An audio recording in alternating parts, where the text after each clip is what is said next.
May narinig at napanood ako sa TV na isang dating mangangaral yata ng isang samahan na nagsasabi at naninindigan na wala raw sugo ang Diyos sa panahon natin.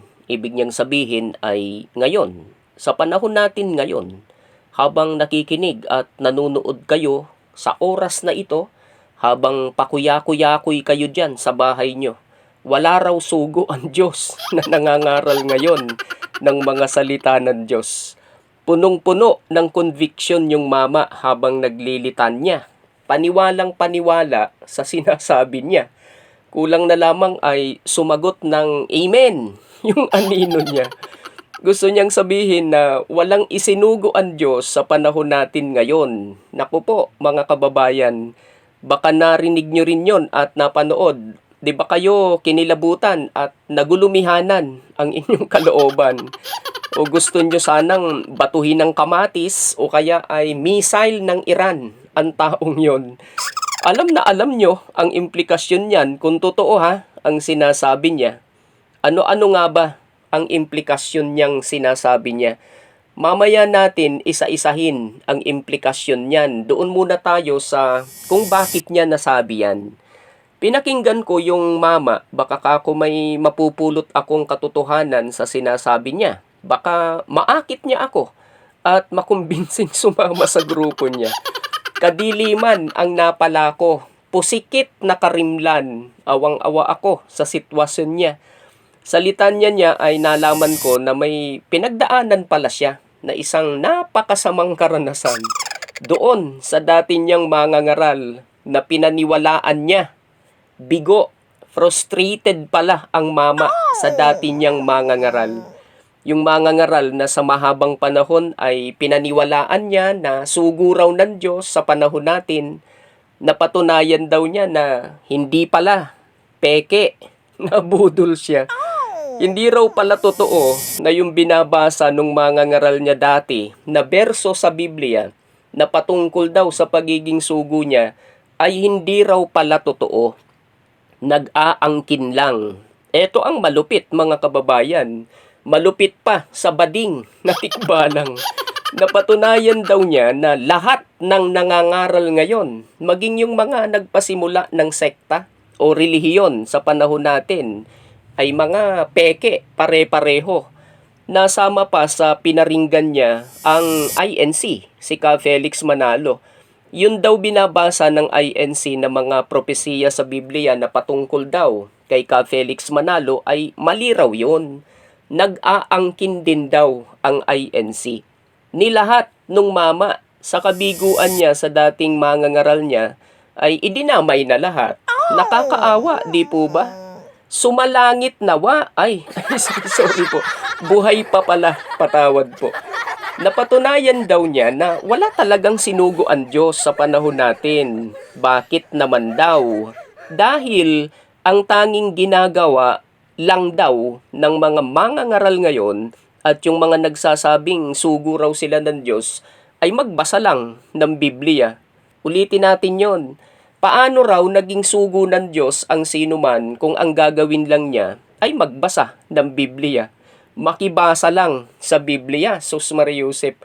Ang taas ng trangkaso nung mama, abay natural na magbabasa ng Biblia. Di niya naisip yon. Ang gusto ba niya ay para sabihing sugo ng Diyos ay hindi dapat nagbabasa ng Biblia?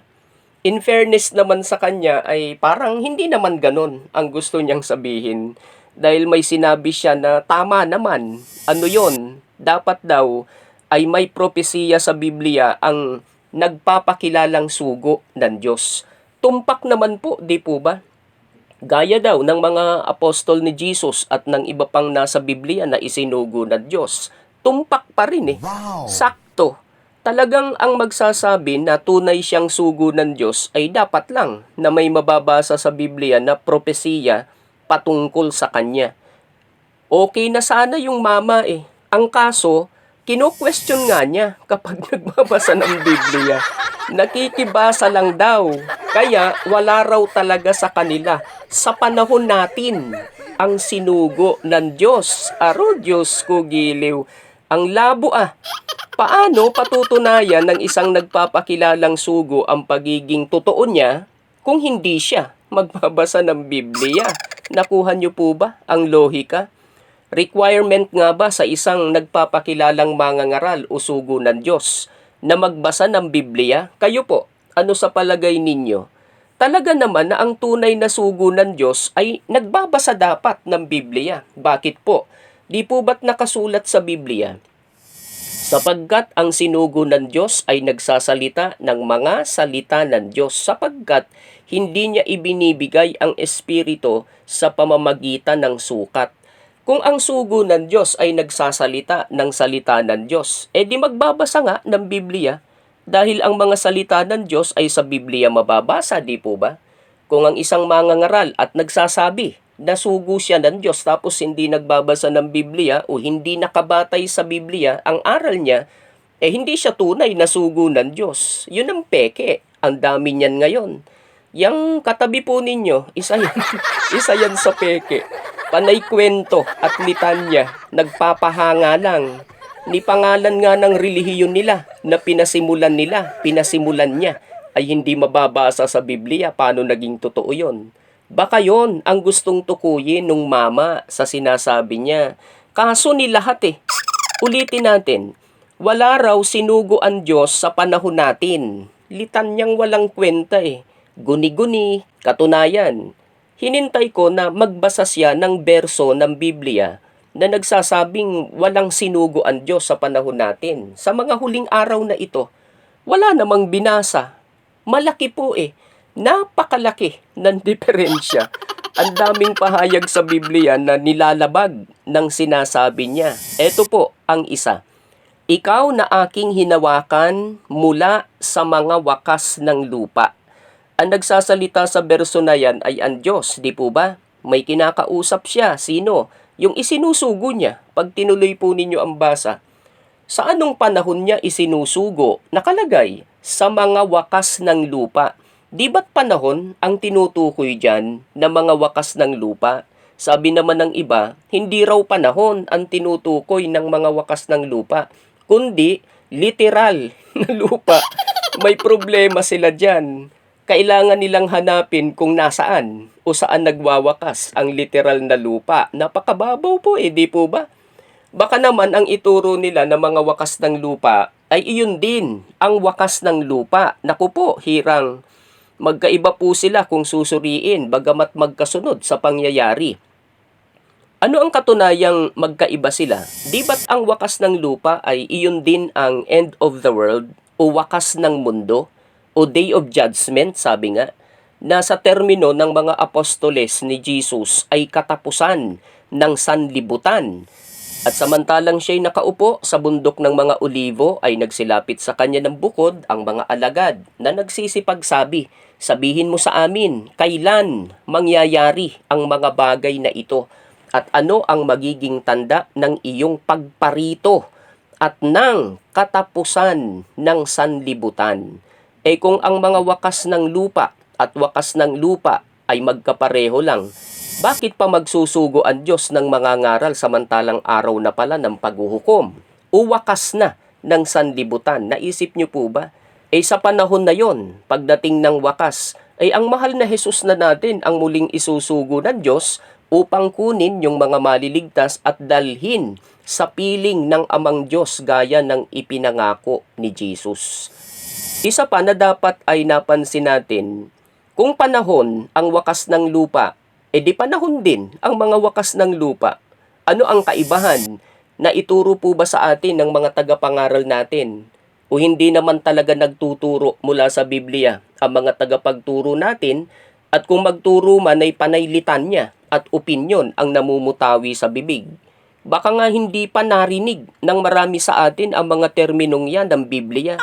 Yang mga wakas ng lupa, ends of the earth, at ang wakas ng lupa o end of the world. Sa aral ng INC na binabasa nila sa Biblia, ang mga wakas ng lupa o ends of the earth ay tumutukoy sa mga panahong malapit na ang wakas o bago dumating ang wakas ng lupa o end of the world. Kaya nga magkasunod sila sa pangyayari. Kung ganun nga ay tama na hanggang sa mga huling araw o sa panahon natin na pinakamalapit sa araw ng paghuhukom ay may tunay na mangangaral ang Diyos na isinugo niya na dapat pakinggan ng tao. Kaya napakasama ng implikasyon kung sasabihin natin na walang tagapangaral sa panahon natin na isinugo ang Diyos. Una, walang maliligtas ni isa man sa atin sa ating panahon o sa mga huling araw na ito. Bakit po walang maliligtas? Paanong may maliligtas sa panahon natin? Wala naman palang sugo, iisinugo ang Diyos na mangaral ng mga salita niya na ikaliligtas ng tao. Di po ba? Ano po ang katunayan na importante na may mangaral para may maligtas? Di po ba't may sinabi si Jesus mismo sa mga alagad niya noon? At sinabi niya sa kanila, magsiyaon kayo sa buong sanlibutan at inyong ipangaral ang ebanghelyo sa lahat ng kinapal. Ang sumasampalataya at mabautismuhan ay maliligtas. Datapwat ang hindi sumasampalataya ay parurusahan. Yan ang halaga ng may tagapangaral na tunay. Ang maliligtas ay yung napangaralan at sumasampalataya. Ayon dyan sa berso na yan. Sinong mangangaral? Di ba't yung mga sinugo niya? Pangalawang masamang implikasyon, lilitaw na mali ang sinabi ni Jesus na nakasulat sa Biblia na ituro ninyo sa kanila na kanilang ganapin ang lahat ng mga bagay na iniutos ko sa inyo. At narito, ako'y sumasa inyong palagi hanggang sa katapusan ng sanlibutan. May mga nagsasabi naman na yan mismong sinabi na yan ni Jesus ang magpapatunay na sa panahon natin ay wala talagang sugo dahil ang kahuli-hulihang sugo raw ay si Lord Jesus mismo, wala nang iba pa. Sabay panlilibak sa mga relihiyon ngayon na may ipinakikilalang sugo gaya ng Iglesia ni Cristo, si Ka Felix Manalo. Paano raw makakasingit yung iba? Ako'y sumasa inyong palagi hanggang sa katapusan ng sanlibutan. Sa pagkaintindi ko ay walang mali sa berso. Totoo naman na hanggang sa katapusan ng sanlibutan ay kasama si Jesus ng mga alagad niya. Pero wala namang nakalagay sa berso na sinabi ni Jesus na siya na ang kahuli-hulihang sugo ng Diyos. Nabasa po ba ninyo? Katunayan, si Jesus mismo ay may mga isinugo bago siya umakyat sa langit. Sumainyo ang kapayapaan kung paanong isinugo ako ng Ama, sinusugo ko rin kayo, na ituro ninyo sa kanila na kanilang ganapin ang lahat ng mga bagay na iniutos ko sa inyo. At narito, ako'y sumasa inyong palagi hanggang sa katapusan ng sanlibutan. Kung totoo na wala ng kasunod ni Jesus na isinugo ang Diyos, dapat sana ay narito pa sa lupa si Jesus at siya pa rin ang nangangaral sa mga tao. Ganyan po ba ang nangyayari? Si Jesus pa po ba mismo ang nasa inyong pulpito? O kaya ay nagbabahay-bahay para mangaral po sa inyo? Hindi po, di po ba? Sino? Yung inyong mangangaral at yung mga kasama niya. Ang tanong na nga lamang ay kung iyang mangangaral ninyo, mangangaral natin, ay kasama sa kausap ni Jesus na sumainyo ang kapayapaan kung paanong isinugo ako ng Ama, sinusugo ko rin kayo. Definitely ay hindi lahat ng may hawak ng Bible at nagha-hallelujah at nagpi-praise the Lord. Kung lahat yan ay sinugo at nagsasalita ng salita ng Diyos at ni Jesus, ay bakit iba-iba ang sinasabi? Nag-aaway-away pa. Iisang Bible ang hawak, iba-iba ang linyada. Yung iba ay mga balahura pa. Bakit daw sinabi ni Jesus na ako'y sumasa inyong palagi hanggang sa katapusan ng sanlibutan? Kung may kasunod pa palang sugo ang Diyos pag-akyat ni Jesus sa langit, isipin po natin mga kababayan, paano ba sa ating palagi si Jesus hanggang sa katapusan ng sanlibutan? Nasa kaparehong berso kung inyong uunawain na kanilang ganapin ang lahat ng mga bagay na iniutos ko sa inyo at narito, ako'y sumasa inyong palagi hanggang sa katapusan ng sanlibutan. Totoo naman po, di po ba? Hindi naman tayo iiwanan ni Jesus kung patuloy tayong susunod sa Kanya. May pangako pa nga siya sa susunod, isasama niya sa langit, maliligtas. Sa bahay ng aking Ama ay maraming silid. Kung hindi ito totoo, Sasabihin ko ba sa inyong pupunta ako roon upang ipaghanda ko kayo ng inyong matitirhan? Hindi lang hanggang sa katapusan ng sanlibutan, kundi maging hanggang sa langit ay makakasama si Jesus. Nino? Yung naturuan at nanatili sa pagsunod. Sino ang magtuturo? Yung mga sinugo ni Jesus ayon sa kalooban ng Amang Diyos.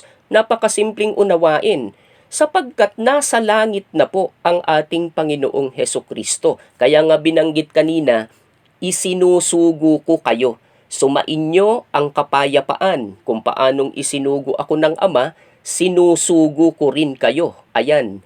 Hanggat may sugo ang Diyos at si Jesus ay sasaatin lagi ang tagapagligtas. Di po ba't ganun ang ibig sabihin nun? Sabi naman ng iba, di ba't ang mahal na Jesus ang pinakadakilang sugo ng Diyos, kaya wala na siyang kasunod, siya na ang pinakahuli. Tama naman na talagang ang mahal na Jesus natin ang pinakadakilang sugo ng Diyos, pero hindi porke pinakadakila ay nangangahulugan na siya na rin ang pinakahuli. Ulitin nga natin yung sinabi niya sa mga alagad niya, sumainyo ang kapayapaan. Kung paanong isinugo ako ng Ama, sinusugo ko rin kayo. Baka sabihin ng iba, sige, ang pinakahuli sa mga isinugo ng Diyos ay yung mga kausap ni Jesus na isinugo rin niya. Bakit may mga nangangaral ngayon na isinugo rin daw? Isinugo rin daw sila. Itanong nyo sa kanila dahil sila ang magpapaliwanag niyan at sila ang magbabasa ng mga berso na magpapatunay sa pagiging sugo nila. Warning lang po, babala. Magbabasa talaga yan ng Bible. Pero ang tanong ay siya ba o sila ba ang tinutukoy sa mga berso na yon? Maging investigador po tayo. Kaligtasan po natin ang nakasalalay sa usaping ito. Huwag agad maniniwala. Baka scammer ang makausap ninyo. Salita ba ng Diyos ang sinasabi ng tagapangaral?